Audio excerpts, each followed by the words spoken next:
हिंदू धर्म में नाग पंचमी का विशेष महत्व है। हर साल श्रावण मास के शुक्ल पक्ष की पंचमी तिथि को यह पर्व मनाया जाता है। इस दिन हर कोई अपनी श्रद्धा के अनुसार नाग देवता की पूजा करने के साथ उन्हें दूध पिलाते हैं। इस दिन पूजा करने के साथ साथ इस पौराणिक कथा को अवश्य सुनना चाहिए। प्राचीन काल में एक सेठ जी थे जिनके 7 पुत्र थे। 7 पुत्र विवाहित थे। इन्हीं 7 में से सबसे छोटे पुत्र की पत्नी काफी चरित्रवान और श्रेष्ठ थी, लेकिन उसका कोई भाई नहीं था। एक दिन सेठ जी की सबसे बड़ी बहू ने घर लीपने के लिए पीली मिट्टी लाने को सभी बहुओं को साथ चलने के लिए कहा, तो सभी बहुएं धलिया और खुरपी लेकर मिट्टी खोदने लगी। तभी वहां एक सांप निकला। जैसे ही बड़ी बहू ने देखा तो उसे खुरपी से मारने की कोशिश करने लगी। ऐसे में छोटी बहू ने तुरंत उसे सांप मारने से रोका। ऐसे में बड़ी बहू ने सांप को नहीं मारा। ऐसे में सांप उस स्थान से हटकर एक ओर जाकर बैठ गया। फिर छोटी बहू ने सांप से कहा, मैं अभी लौट कर आती है, तुम यहाँ से कहीं मत जाना। ये कहकर वो सबके साथ मिट्टी लेकर घर चली गई। लेकिन घर में कामकाज के कारण सांप को दिया वादा भूल गई। जब छोटी बहू को दूसरे दिन वो बात याद आई तो वो सभी को साथ लेकर वहां पहुंची और सांप को उस स्थान पर बैठा देख बोली, सर्प भैया नमस्कार। सांप ने कहा, तू भैया कह चुकी है इसलिए तुझे माफ कर देता हूँ, नहीं तो झूठी बात कहने के कारण तुझे डस लेता।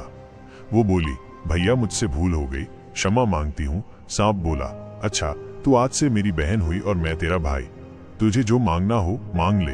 वो बोली, भैया मेरा कोई भाई नहीं है, अच्छा हुआ जो तू मेरा भाई बन गया। कुछ समय बीतने पर वो सर्प मनुष्य का रूप लेकर उसके घर आया और बोला कि मेरी बहन को भेज दो। सब हैरान हो गए क्योंकि सभी यही जानते थे कि छोटी बहू के कोई भाई नहीं था। तो सर्प बोला, मैं इसका चचेरा भाई हूँ, बचपन में ही बाहर चला गया था। ऐसा सुनकर घर के लोगों ने छोटी बहू को उसके साथ भेज दिया।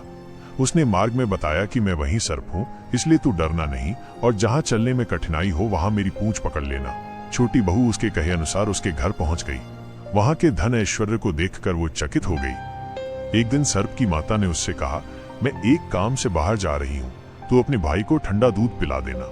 लेकिन छोटी बहू को ये बात ध्यान नहीं रही और उसने गलती से सर्प को गर्म दूध पिला दिया, जिसमें उसका मुख बुरी तरह से जल गया। ये देखकर सर्प की माता बहुत क्रोधित हुई, परंतु सर्प के समझाने पर शांत हो गई। तब सर्प ने कहा कि बहन को अब उसके घर भेज देना चाहिए। तब सर्प और उसके पिता ने उसे बहुत सा सोना, चांदी, जवाहरात, वस्त्र, आभूषण आदि देकर उसके घर पहुंचा दिया। इतना ढेर सारा धन देखकर बड़ी बहू ने ईर्ष्या से कहा, तेरा भाई तो बड़ा धनवान है, तुझे तो उससे और भी धन लाना चाहिए। सर्प ने ये वचन सुना तो सब वस्तुएं सोने की लाकर दे दी। ये देखकर बड़ी बहू ने कहा, इन्हें झाड़ने की झाड़ू भी सोने की होनी चाहिए। तब सर्प ने झाड़ू भी सोने की लाकर रख दी। सर्प ने छोटी बहू को हीरा मणियों का एक अद्भुत हार दिया था। उसकी प्रशंसा उस देश की रानी ने भी सुनी और वो राजा से बोली कि सेठ की छोटी बहू का हार यहाँ आना चाहिए। राजा ने मंत्री को हुक्म दिया कि उससे वो हार लेकर शीघ्र उपस्थित हो। मंत्री ने सेठ जी से जाकर कहा कि महारानी जी छोटी बहू का हार पहनेंगी, वो उससे लेकर मुझे दे दो।